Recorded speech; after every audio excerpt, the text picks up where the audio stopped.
Hi guys, welcome to today's video. In today's video, we will look at a scenario in which the Kievan Rus comes back in 2023. And in case you don't know, the Kievan Rus was an empire. You would call it a Ukrainian empire, I guess, kinda. But it's like the beginning of Russia, if you think of it.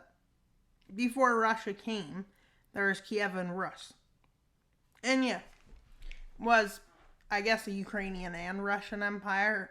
Belarusian too. Belarus is almost fully into this empire.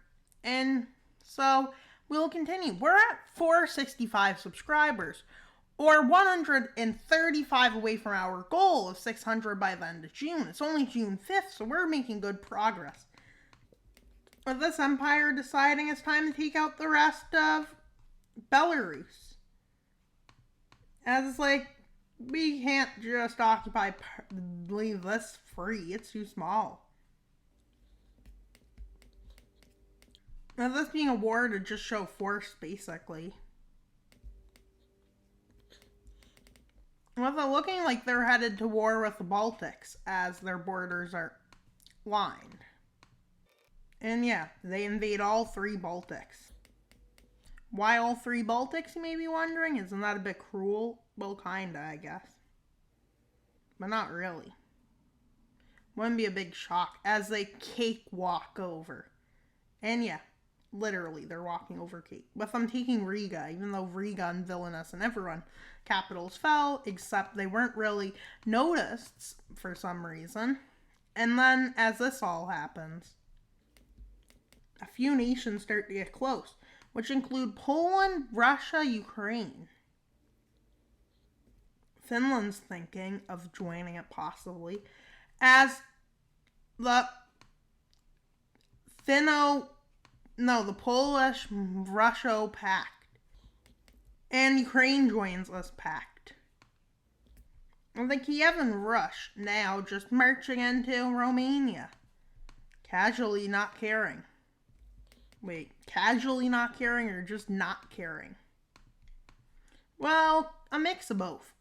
With Hungary seeing this alliance as an opportunity, because they like both Poland and Russia, which at times can make Poland upset. I mean, it could be useful in this situation that you guys both are friendly to them as they join. And secretly, there's a pact made between Germany, Czech Republic, Kievan Rus, and no one else. But keep in mind, Germany and Czech Republic have for some reason aligned. Right now. But it would be unlikely for Czechia. This is more of economical, partially military, but some nations aren't as militaristic in this. And then they go to war with Bulgaria, who to their surprise, Serbia helps, and Greece. They weren't expecting this, but nonetheless they're ready for it, as Transylvania is still trying to be, their puppet is still trying to be taken over. So they have troops there, loads of them. So, but due to not being expecting of this, Serbia does have the upper hand for 3 days. Yep, that's what they do in 3 days. You may be like, why would they just do that in 3 days? Because, yeah, look, see. That's a big chunk of Bulgaria already gone, I hate to admit. But yeah.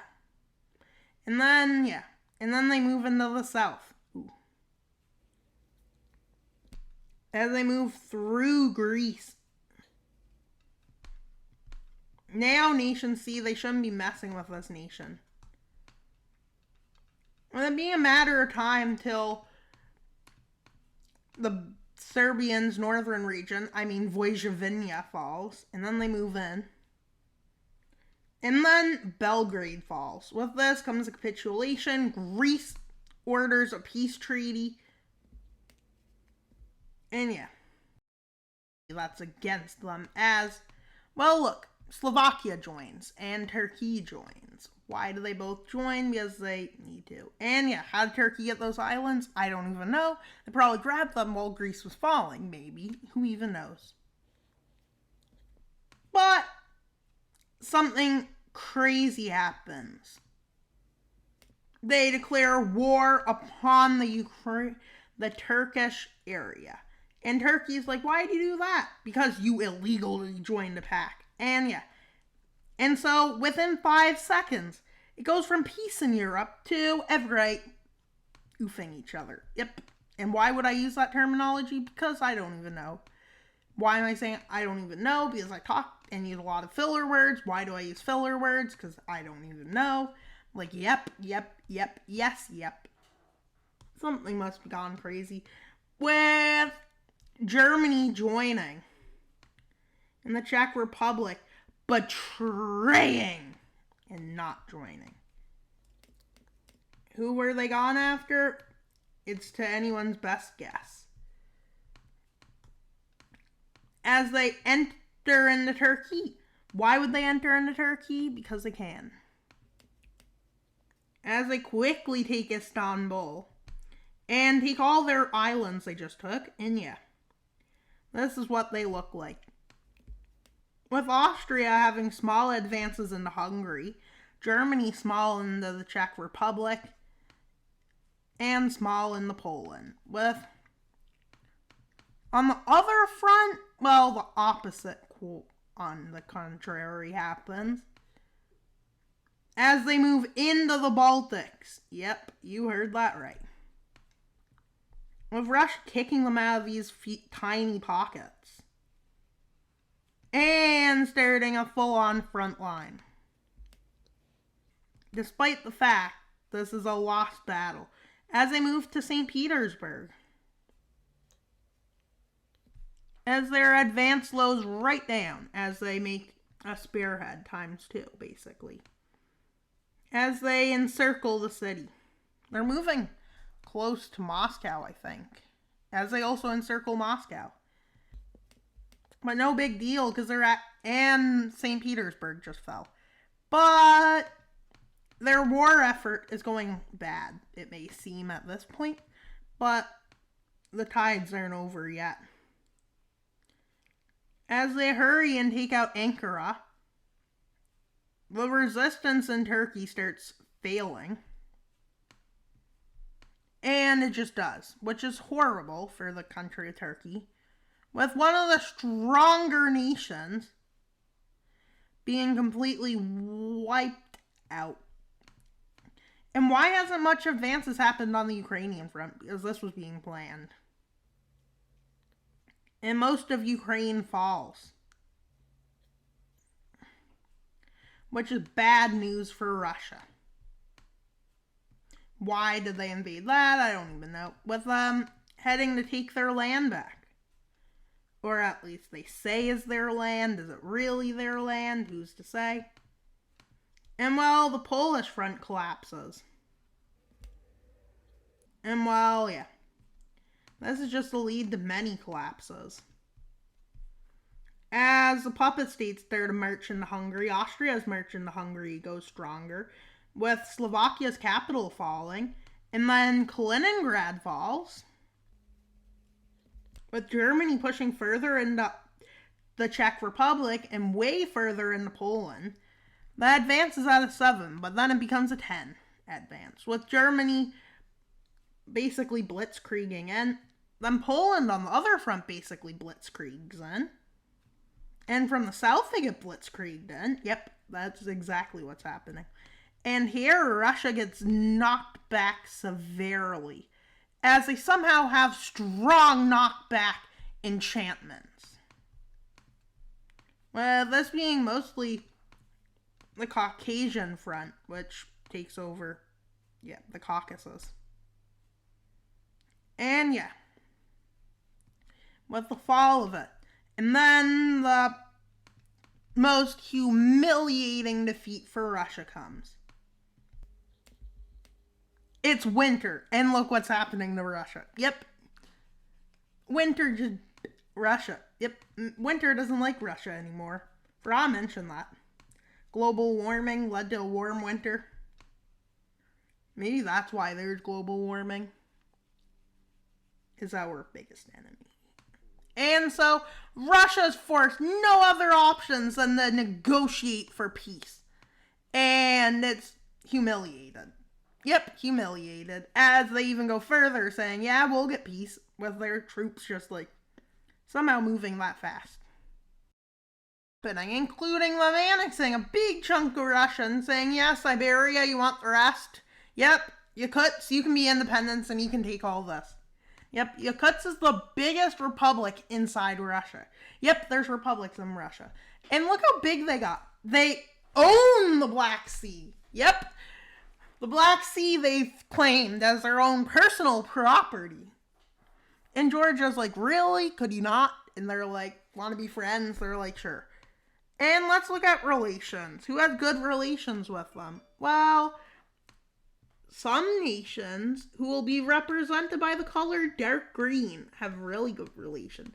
This includes Austria, Germany, and for some reason Finland's like, yeah, you're chill. Denmark's like, you're chill. Some nations don't even care. Those will be just represented by the color they already are. France is like, sure. Sure. They're all like, yeah, you're Western. And then why do they all like him? I don't even know. And now the nations that like them but don't really care, that will include Britain, Italy, and then let's see nations that slightly hate them. That includes Sweden, just despite Denmark, I guess. A lot of the Arab world dislikes it, as you can see.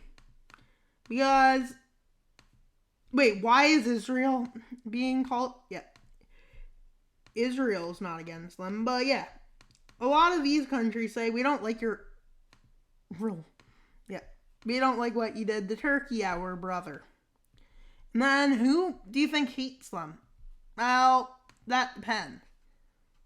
But that, for some reason, includes Croatia, Slovenia, for some reason. Because they killed Serbia, I guess. Why would they hate that? I don't even know. Russia. Ooh. Armenia, Kazakhstan, Greece, Bosnia. Ooh. Because this puppet wants to take them over. And yeah, that's it for relations, really. And yeah, I hope you enjoyed seeing relations, as I haven't done relations in Empire or this kind of video in a while. I hope you enjoyed seeing it today. And may you please subscribe, because subscribing is helping this channel, and I'm getting excited that I see new subscribers every day. Yep, I know. Isn't it great, subscribers that are coming? Yep, you can be a wild mapper. You can be one of the wild mappers. Join the game. Yep, because wild mappers are chill. And let's look at how big they became. Ooh, now that's a scary empire. Now let's do the closing part. Why am I calling it a closing part? Because that's what I call it. And it's about subscribing. We need to get 135 more subscribers in 25 days. Can we do it, guys? Can we do it? I think we can. And then after it, our next goal will be, I don't even know yet. But I know what our year-end goal is. We want to be at least 1,000 at the end of the year. Can we do it? And I want another 3,000 viewing hours. And also, my channel is going to be a year old on Wednesday. Yep, and I don't know what I'm doing for that. So comment any suggestions you want. And thank you for viewing and being supportive of the channel, subscribing and all that. It's really helping the channel, and it shows that you care. Thank you for your time watching this video. That's all for today's video. Wild Mapper out.